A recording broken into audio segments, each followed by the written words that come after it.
এই আহাজারি স্বামী সন্তান সহ স্বজন হারানোর আর্তনাদ।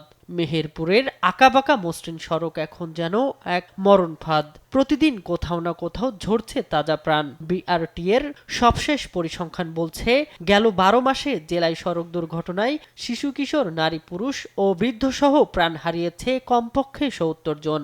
পঙ্গুত্বের অভিশাপ বয়ে বেড়াচ্ছেন ২০০-রও বেশি মানুষ। কোনো নিয়ম নীতির তোয়াক্কা না করেই আঞ্চলিক মহাসড়ক ও বিভিন্ন সড়কে দাপিয়ে বেড়াচ্ছে শ্যালো ইঞ্জিন চালিত ট্রলি, অবৈধ নছিমন, করিমন, ভটভটি আর ব্যাটারি চালিত ইজি বাইক। দ্রুতগতির যানবাহনের সঙ্গে পাল্লা দিতে গিয়েই ঘটছে এসব দুর্ঘটনা। অবৈধ যানবাহন চলাফেরা করে, বেপরোয়াভাবে চলাফেরা করে, এইসব যানবাহনের সাথে সাধারণ মানুষের যে অ্যাক্সিডেন্টগুলো হয়, খুব ভয়ানক অ্যাক্সিডেন্ট। মেহেরপুর জেলায় যে পরিমাণ অ্যাক্সিডেন্ট হচ্ছে। ভিগো ওয়্যার গার্ড প্রয়োজন মতো বাঁকানো যায়, অধিক চাপেও ভাঙে না।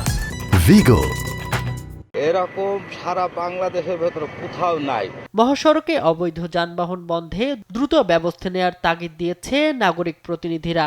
মেহেরপুর জেলায় বছরে ৬৮ জন মারা গেছে এবং ৫০০ শতাধিক পঙ্গু হয়ে পড়ে আছে। এটা বড়ই দুঃখজনক এবং সমাজের জন্য একটা বোঝা। এটা রোধ করার জন্য অবশ্যই আইন শৃঙ্খলা বাহিনীকে সচেতন হতে হবে এবং গুরুত্বপূর্ণ ভূমিকা পালন করতে হবে। নিয়মিত চেকপোস্ট বসানো, সড়ক আইন মানতে সচেতনতা বাড়ানো সহ নানা পদক্ষেপ নেয়ার কথা জানিয়েছে স্থানীয় প্রশাসন। সড়কে শৃঙ্খলা ফেরাতে আমাদের মেহেরপুর ট্রাফিক পুলিশ নিয়মিত তাদের কার্যক্রম পরিচালনা করছে। বিভিন্ন গুরুত্বপূর্ণ পয়েন্টে আমাদের ট্রাফিক পুলিশ মোতায়েন রয়েছে।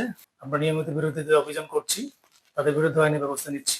সড়ক দুর্ঘটনা রোধে চালকদের পাশাপাশি যাত্রী সাধারণদেরও সচেতন হওয়া প্রয়োজন বলে মনে করেন বিশেষজ্ঞরা। শামীম হোসেন, নিউজ ডেস্ক, দেশ টিভি।